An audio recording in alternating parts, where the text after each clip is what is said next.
You're listening to Tea with Tolkien, a podcast for the Hobbit at heart. If you're following along with our Tea with Tolkien book club, this is week 2 of our read-along of the Silmarillion.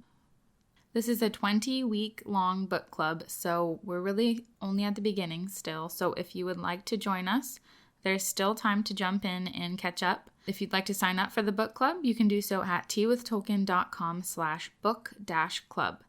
This book club will run through the end of May, and then we will start something new in the fall. If you have any suggestions for our fall book club, keeping in mind that it should be something written by Tolkien or at least someone Tolkien adjacent. We've only done Tolkien book clubs so far, but I'm open to the idea of maybe doing some C.S. Lewis or a shorter work by someone kind of in Tolkien's circle. I think that would be fun. So you can definitely send me a message if you have an idea. You can find me on Instagram or Twitter at Tea with Tolkien. So this week we are discussing the first part of the Silmarillion, Ainulindalë, the music of the Ainur, as well as the Valaquenta. I recommend reading these chapters before listening to this episode if you want everything to make sense, because I'm not going to dive into every detail of each chapter, but rather give a quick overview. These two chapters are separate from the Quenta Silmarillion, or the Silmarillion proper as it's often referred, which we will be starting next week. So first up is the Ainulindalë, the music of the Ainur. I know even this title is a little bit intimidating to pronounce, but as far as I understand, it's Ainulindalë, like Ainulindalë, like you get it. So Ainulindalë means the music of the Ainur. It's in this chapter that we see the creation of the world through the music of Eru Ilúvatar and the Ainur, the beginning of the unrest of Melkor, the descent of the Valar into the world, and the first battle of the Valar against Melkor. So it contains a lot in just a few short pages. If you felt like this chapter was very confusing or a little too dense for you, just know that you're not alone, and I hope that you will continue to persevere as you read the Silmarillion, because it really is such a wonderful book. And I hope that this episode will be helpful to hopefully help things make sense and help you to remember the names and kind of a general idea of what happens in this chapter, because there's a lot. So it begins with, there was Eru, the One, who is also called Ilúvatar. I know in the audiobook that I listened to, it's pronounced Ilúvatar, but as far as I understand from the other Tolkien people I've talked to and listened to, it's Ilúvatar, so that's what I'm going to say, and I'm just going to pronounce things as best as I can. If you know better than me, I would love to hear from you and correct my mispronunciations, but I'm pretty sure I'm right, so I'm just going to go from there. So there is Ilúvatar, and he made, before anything else, the Ainur, the Holy Ones, which are angelic beings or have been called gods, so basically the angels. Ilúvatar spoke to the Ainur, teaching them in song, and they sang before him. First, they sang alone, and then they sang together. Ilúvatar kind of gathered them all up together and introduced to them this first theme, and as they all began to sing, there was a harmony for a time. But then Melkor, who is the greatest of the Ainur, felt like he wanted to alter his part in the music in an attempt to increase his power and glory. And straight away, discord arose among the Ainur. Everything kind of went crazy because Melkor just wanted to deviate from the music, and it just threw everyone off. So Ilúvatar begins a new theme, which is the second theme. But Melkor continues to contend with it, sowing discord and confusing the Ainur, discouraging them, and some of them even stop singing just because of they're not sure what's going on, they're disheartened, everything is becoming very chaotic. Then Ilúvatar begins a third theme. The same thing kind of goes on. Everything's just getting more and more intense, louder. It's kind of described as like a war of sound. There's like the image of a big storm happening. Even though this is all done in sound, there isn't any sight yet, as we'll see in a little bit. So as this goes, it gets crazier and crazier and crazier. Melkor is not slowing down. He's not taking a break. He's just making everything worse and worse. So finally, Iluvatar stands up and he raises both of his hands and just ends the music entirely. And then Iluvatar shows the Ainur a vision. They see the world and its history unfolding.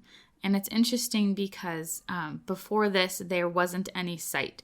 This is the first thing that the Ainur are seeing. And Iluvatar says, "Behold your music. For through this music, the world was made." So it's very cool that I don't even really know if they knew what they were doing, but they were, through their song, they were creating the world and everything in it.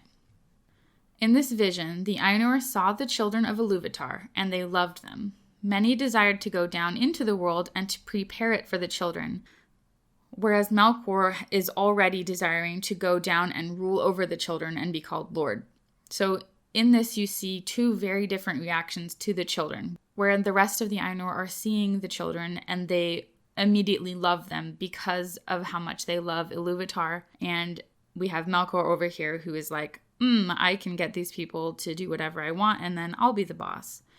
So after this, the vision is ended and everyone's kind of bummed out because they really loved what they were seeing. But then after that, Iluvatar speaks to them and he speaks the world into being. He says, Ea, let it be. Something like that. I don't have the book right in front of me, but he says something along those lines, and then the world is created. So after that, some of the Ainur choose to go down into the world, and these guys are now called the Valar. The Valar are going to play an important role in the next couple of chapters, and we're going to learn a lot more about them in this next chapter, Valaquenta. The Valar then begin the long work of preparing the world for the children. All the while, Melkor is meddling in their plans. They're building stuff up and he's knocking it down. I get the image in my mind of like kids in preschool building kids in preschool building a block tower, and then this one kid, just knocking it over and just happening over and over. And it's kind of how things are going with the Valar. But they continue to persevere, and despite all of Melkor's meddling, the world is slowly shaped. So that's about it for Ainulindalë. It's quite short, but a whole lot happens. There's also an incredible graphic novel adaptation of the Ainulindalë written and illustrated by, I guess it's not written because he just uses the text from Ainulindalë. It's illustrated by Evan Palmer, and I will link to that in the show notes. It's available for free online, and it's really neat. It gives you a lot of cool visuals that will also help you if you're feeling kind of lost and having trouble. If this is your first time, I totally understand that this might be a lot or confusing, and so definitely check out this graphic novel. I will link to it. I think it's beautiful that Tolkien chose to create his world through music, especially considering the way that musical themes carry on throughout his other works. So that was really something that stood out to me.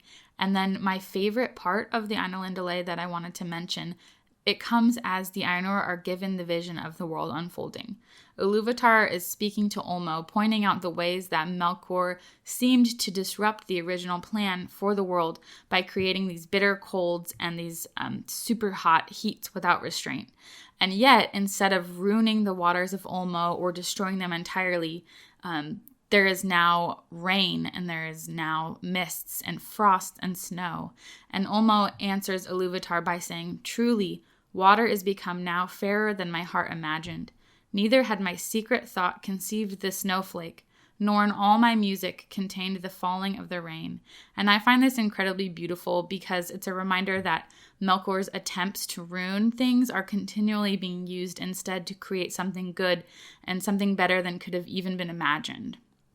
And this calls back to just a few pages earlier where Iluvatar says, "And thou, Melkor, shalt see that no theme may be played that hath not its uttermost source in me, nor can any alter the music in my despite. For he that attempteth this shall prove but mine instrument in the devising of things more wonderful, which he himself hath not imagined." So there's this idea that despite Melkor's pursuit of evil and manipulation, Iluvatar remains in control. Even if it doesn't appear that way at your first glance, it's very comforting to me, and this theme is also something that carries through, even through The Lord of the Rings. And it reminds me of the little bit in the beginning of the Fellowship of the Ring where Gandalf is speaking to Frodo that something else is at work against the forces of Sauron. So I think it was really neat that this is even just in the very beginning of Tolkien's tale, and that this theme is something that carries through all of his stories. I think it's really beautiful. So now on to Valaquenta. Valaquenta begins with a short summary of the Ainulindalë, and it then goes on to introduce the lords and the queens of the Valar, giving a little bit of background information on each of them and explaining how they are related to one another. I know these names can be difficult to remember or differentiate just because he's just giving you one after another and it feels like a lot coming at you. So I made this little graphic and it's up on my blog. I'll link to it in the show notes. And you're more than welcome to print it out or copy it to create your own little guide. Whatever will help you guys the most. I'm just here to help. Next, we are introduced to the Maiar, and these are spirits similar to the Valar, but of a lesser degree. The last section of the Valaquenta is titled Of the Enemies, and it explains a little bit more about the cruelty of Melkor, as well as introducing his servant Sauron, which if you've read The Lord of the Rings, you know who he is. So let's talk about the Valar. First, the lords of the Valar. Manwë, king of the Ainur, who delights in air, wind, and sky. Ulmo, lord of waters, seas, rivers, fountains, and lakes. Aule, lord of substances and craftsmen. Orome, who is also called Alderon, hunter of monsters and fell beasts. Mondos, who is also called Namo, keeper of the houses of the dead.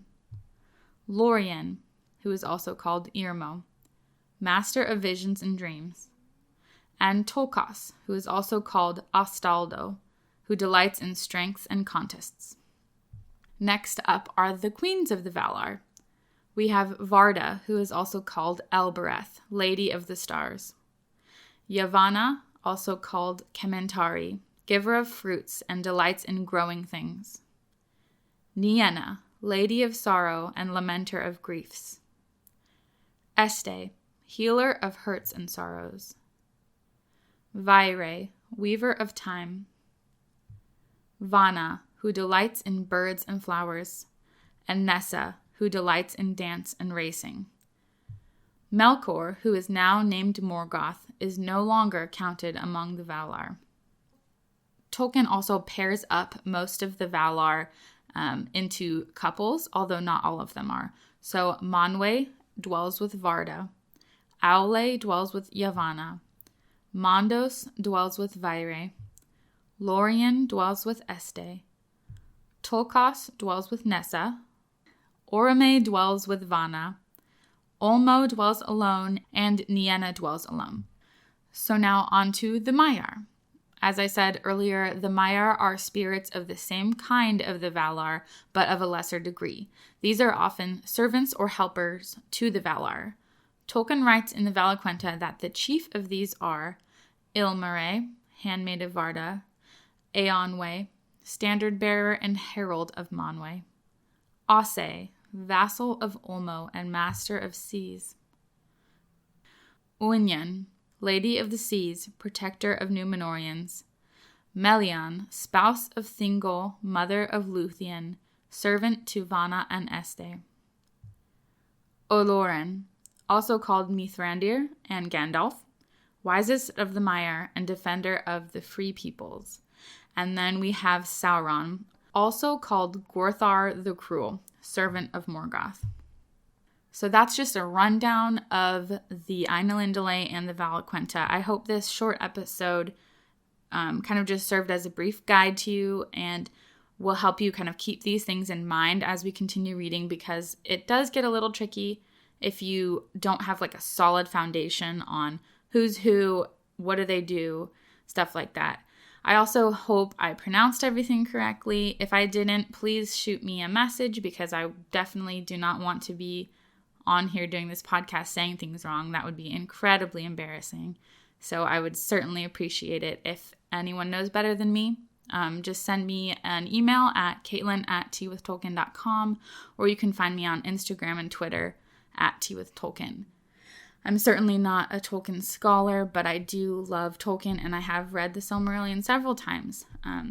So I'm just happy to be here, and hopefully whatever I'm doing is helping you, because I know a lot of people have tried several times to read this book, but have failed, and so my goal here is to just help you through it, and help you to understand it, and help you to love it. Next week, we'll be discussing Chapter 1 of the Quenta Silmarillion of the Beginning of Days. Thank you so much for listening, and I hope that you'll continue listening and continue reading along with me. And I hope that you're having fun, because I think Tolkien would be very happy to know that you're reading his works, because the Silmarillion meant so much to him, and it means a lot to me. I also want to say thank you to all of our generous patrons who help make this free book club possible, especially our newest patrons, Liz W. and Jeffrey D. I appreciate you guys so much. If you would like to help support what we're doing here at Tea with Tolkien, you can go to teawithtolkien.com/support. I hope you have a lovely week, and I will talk to you all soon.